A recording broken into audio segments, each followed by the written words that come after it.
Hello there. Good morning, good afternoon, good evening, wherever you are. I'm Ryan in Singapore. Welcome to our mindfulness practice.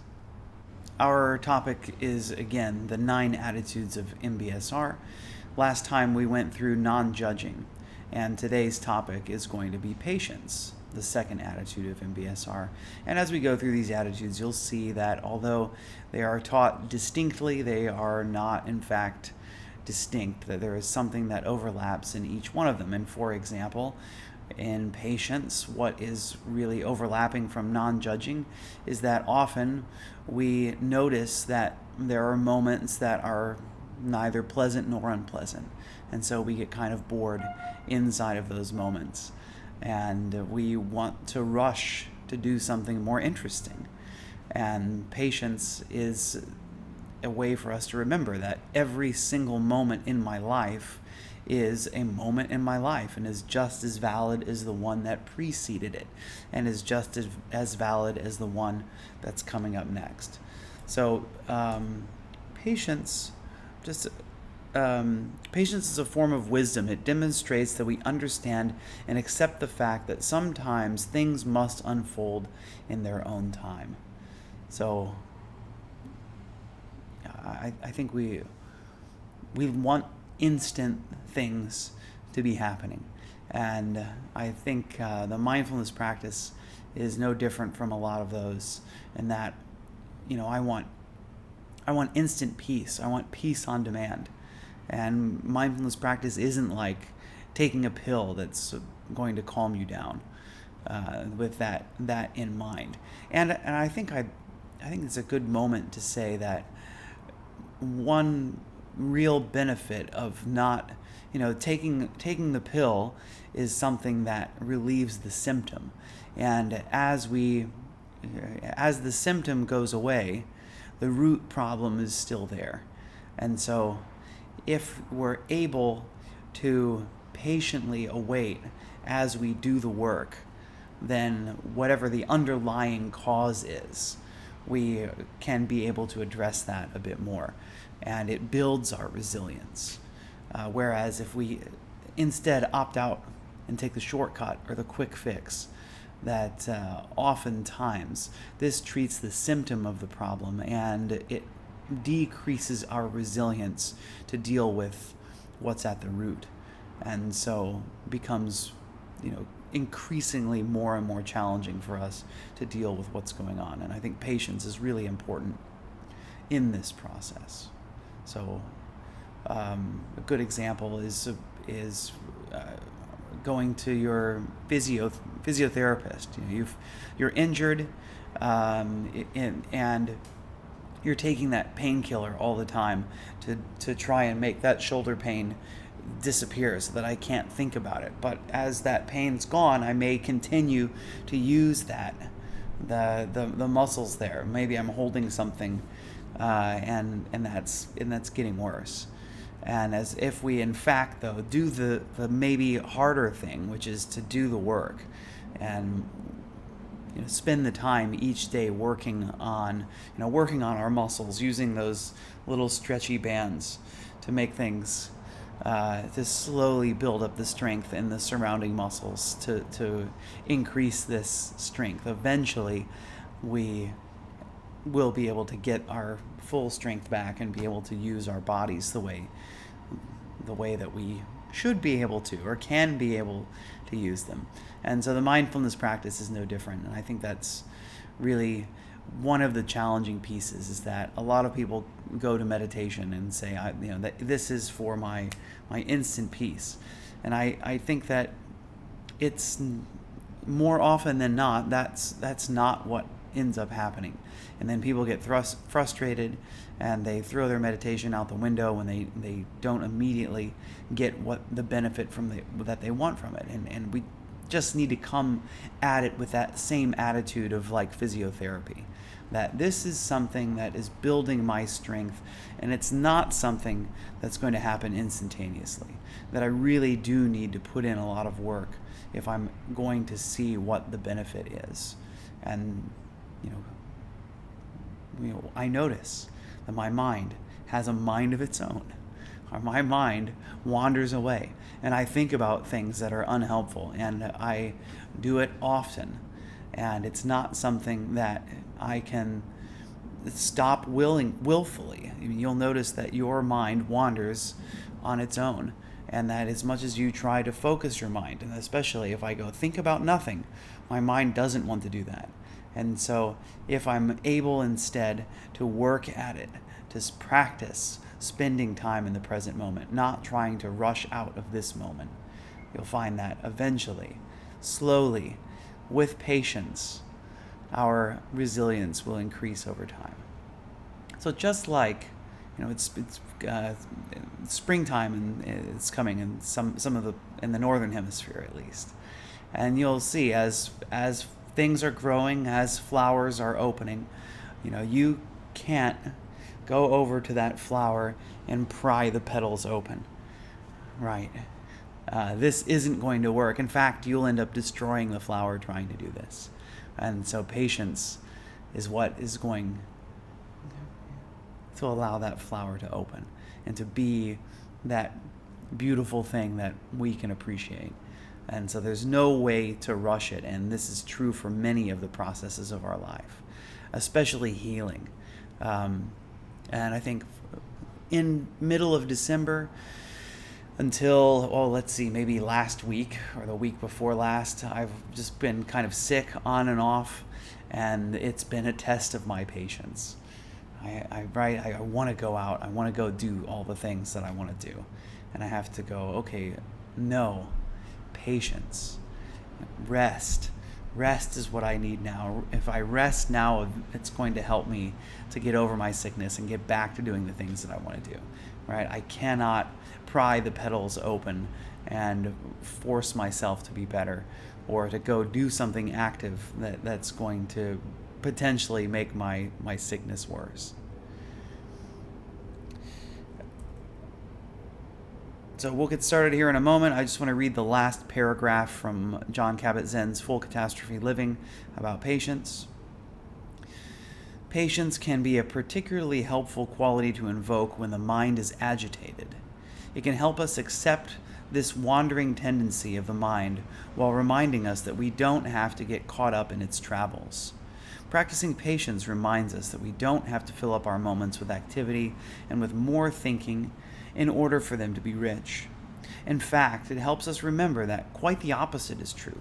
To be patient is simply to be completely open to each moment, accepting it in its fullness, knowing that, like the flower we're trying to pry open, things can only unfold in their own time.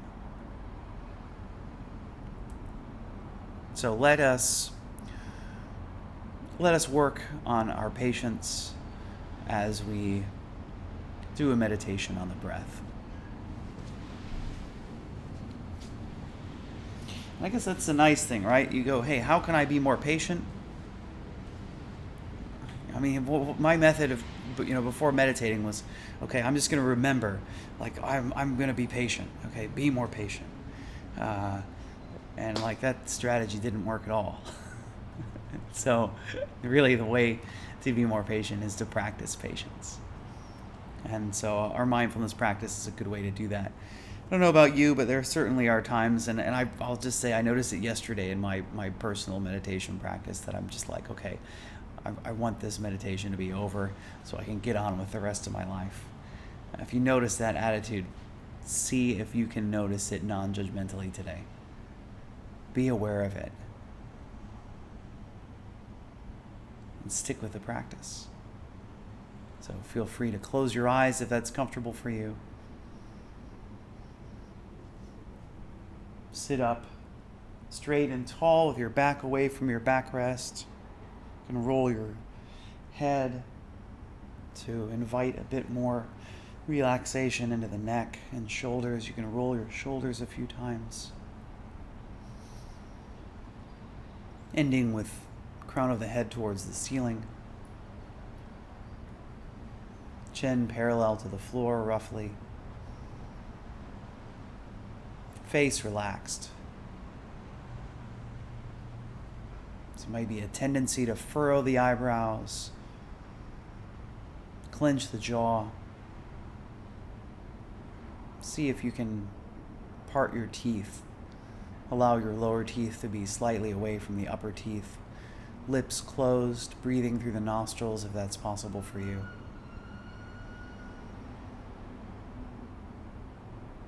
Shoulders relaxed. Hands on the knees or in the lap, whatever is comfortable for you.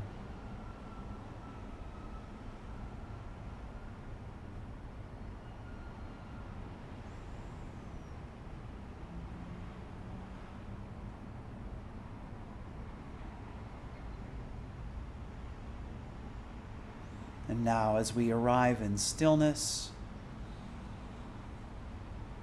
can we begin to notice the part of the body that is not still? The parts of the body that remain moving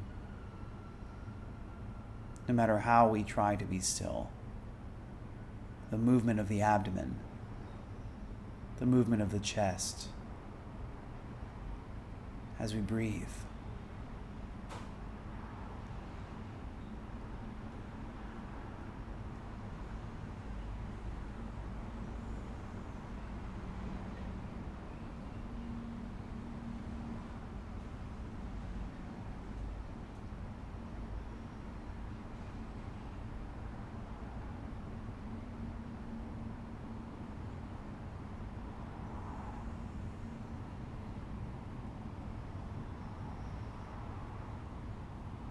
Feeling how the body expands as we inhale, contracts as we exhale.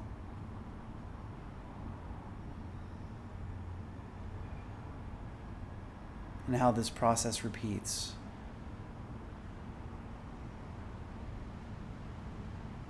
And the question is, can you stay open and curious?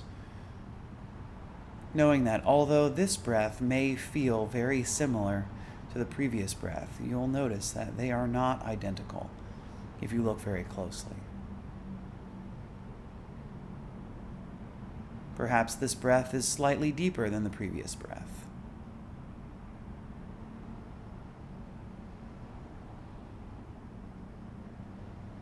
Perhaps it's shallower.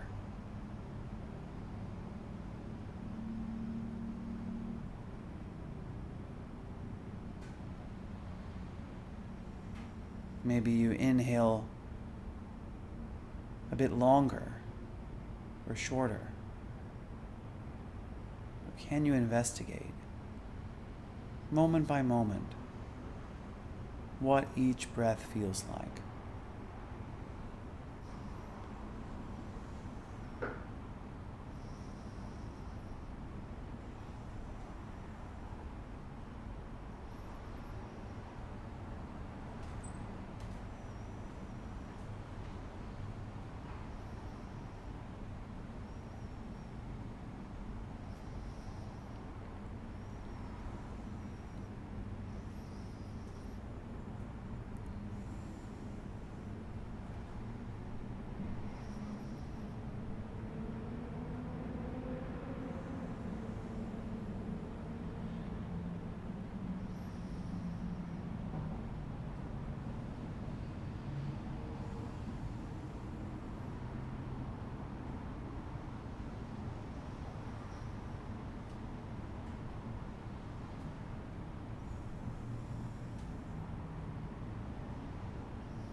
And you may notice something catches your attention. A sound, a physical sensation other than the body and the breath. A thought transporting you into the future, thinking about what else is coming up today. or backwards into the past, something that you've already done.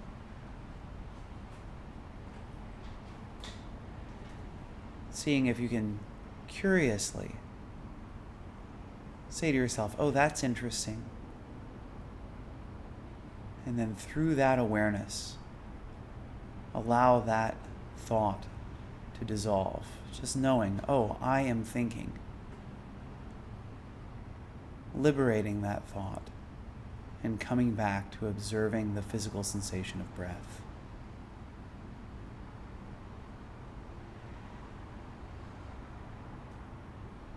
We have around 6 or 7 more minutes to go.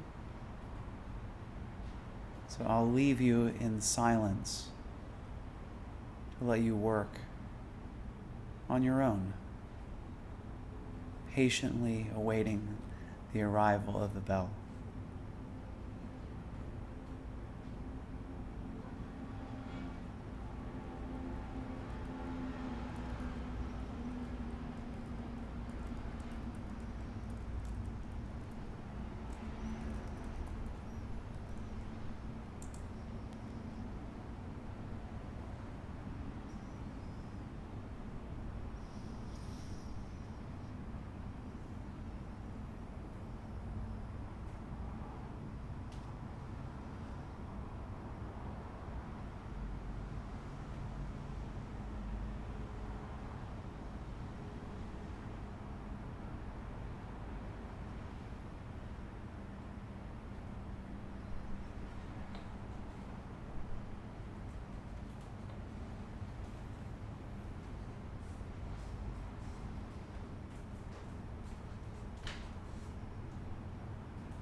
And now it's time for us to bring our practice to its natural close. I'm going to ring the bell 3 times. When the sound of the bell subsides completely, feel free to begin to move your body, to stretch out in any way you like as we transition out of our period of practice into the period of the rest of our lives.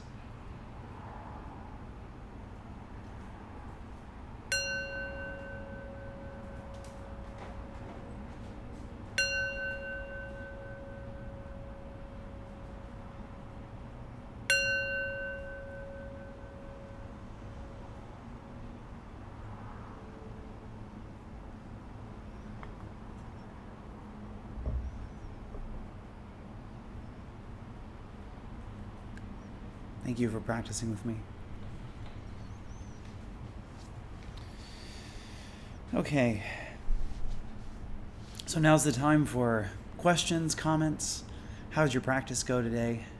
Feel free to write in the chat, and I'll be happy to talk about whatever is coming up for you. Thanks, Eddie. Great to see you again.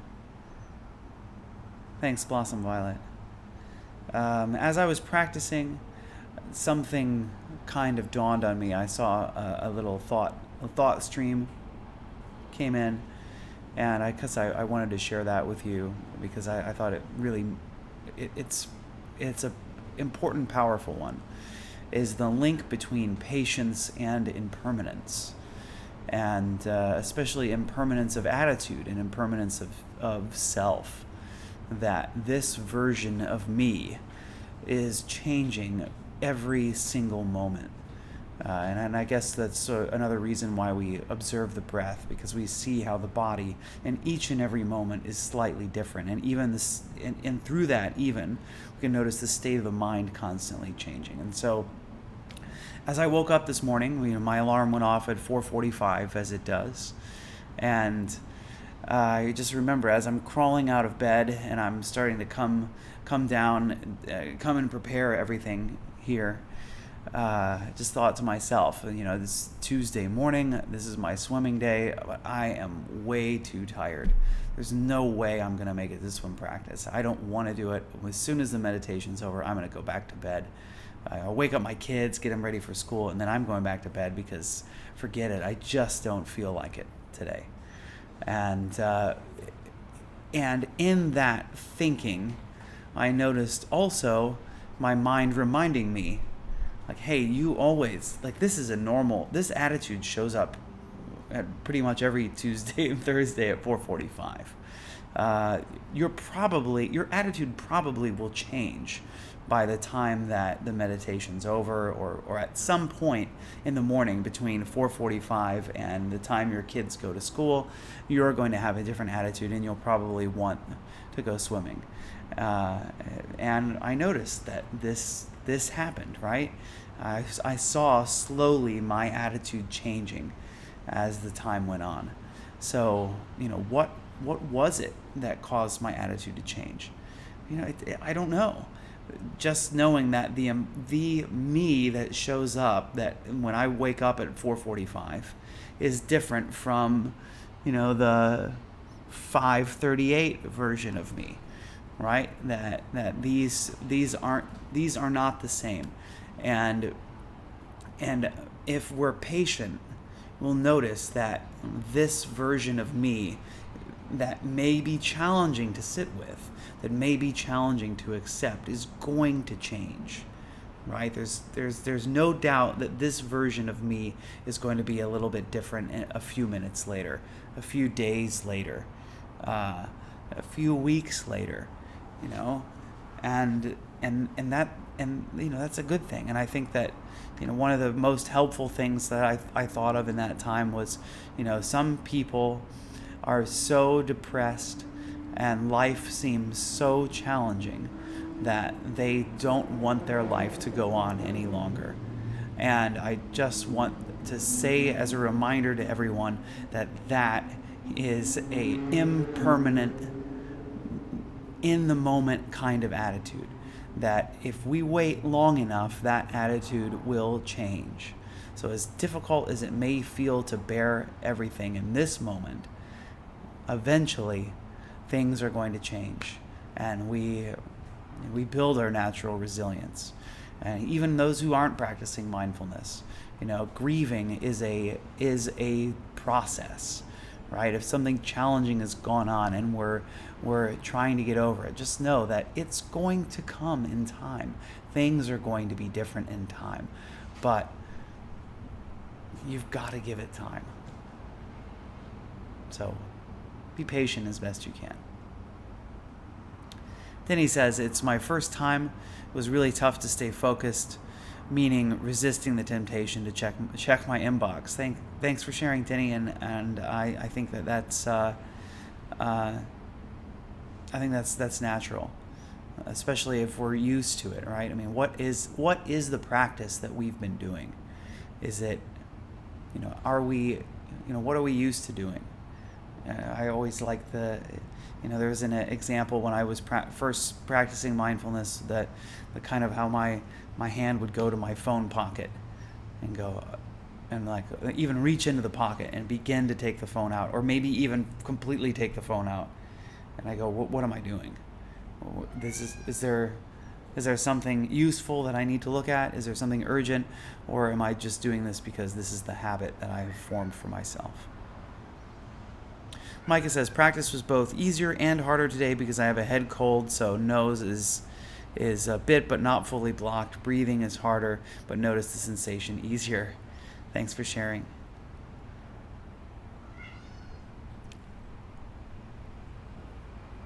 Jean says, what are the benefits of practicing in real life versus online? I can see the benefits of practicing with a group live versus recording. Does it have the same boost? Of course, that's personal, right? I mean, it's I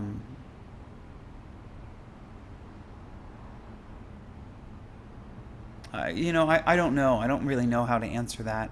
I would say that I like in-person more.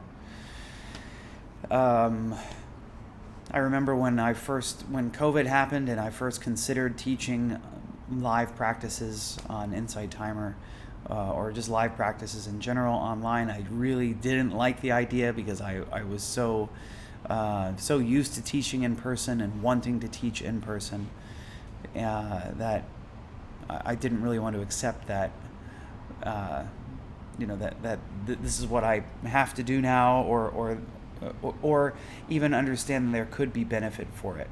I do think it somehow the human connection part of it does feel a little bit different to teach and to be present on these classes in person than it does online, but there's still benefit from practicing.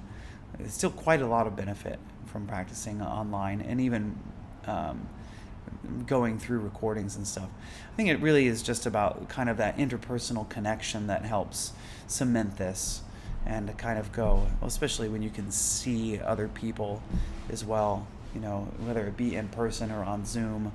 Of course, we react physiologically differently when we are physically present with other human beings, think about romantic relationships, like why long distance relationships are harder. I mean, maybe that's a slightly more extreme version, but it's true. Just being physically close to our friends has a different effect than just seeing them in person. Just seeing them online. J.E. says, but things can also change for the worse too, and that's true. As things are impermanent, sometimes our emotional state and things do become even more challenging. There's always an ebbing and flowing, and we don't know necessarily when the dip goes down how far it goes down, and this is the fact. And of course, almost any time I talk about impermanence, it makes me think about the 10-day Vipassana retreat, because that is what those are the two major things that we talk about in that retreat: is impermanence and equanimity. And so equanimity is, can I So these two practices go together.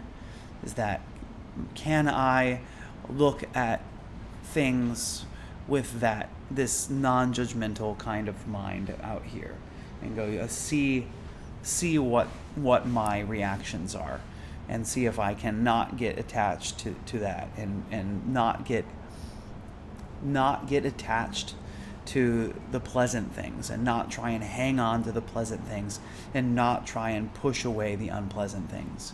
And that this helps a lot with the impermanence. So and I do recall times in that retreat, and I think that this retreat is powerful in that practice, and that, you know, the physical pain that I was experiencing was bordering on extreme, and pondering, how many more minutes do I have to go? Is this going to get better? Is the pain going to subside? When the pain, in fact, as the time continued to go on, continued to get worse and worse, and more challenging to deal with. But just knowing there will be a moment that I'm going to move, I'm going to change, and I'm happy to say that right now, in this moment, I am not in that same kind of physical pain, and that things do change. And I think that sometimes we go, it's going to get worse, and that thinking itself is not equanimous, right? It does get worse sometimes when we keep telling ourselves it's going to get worse. I can't bear this. It's this story that we're telling ourselves. So do be aware. Do be aware that things can get more challenging. And I'm not saying don't manage it, right? I'm not saying don't manage it. If you're having a very hard time, and you're having really self-crushing thoughts, and think that life is too difficult to bear, please don't try and handle this situation on your own. There's certainly help out there for you. So, if it isn't, and my teacher as well said, there was one point in the Vipassana practice where I was in so much pain that I had tears coming out of my eyes, right? And my teacher said, don't do that, right? Shift your position. Don't get to the point where you are feeding hatred, where you're getting into a situation that you're causing yourself to be so agitated that you're breeding hatred in your own mind and heart. Okay. That's patience. I'll be back in about 48 hours to go through attitude number 3, which is beginner's mind.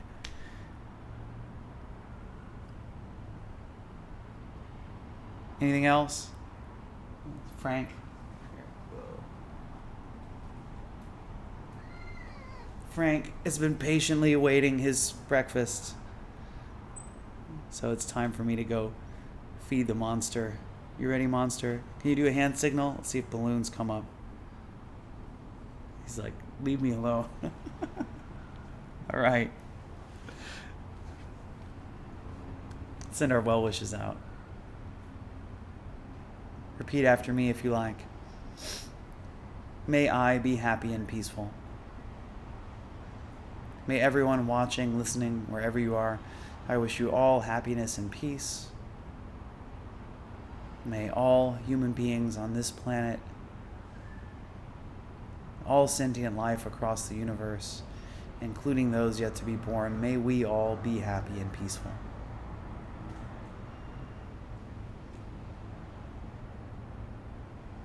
All right. Thanks for watching. Thanks for participating. See you next time. Bye-bye.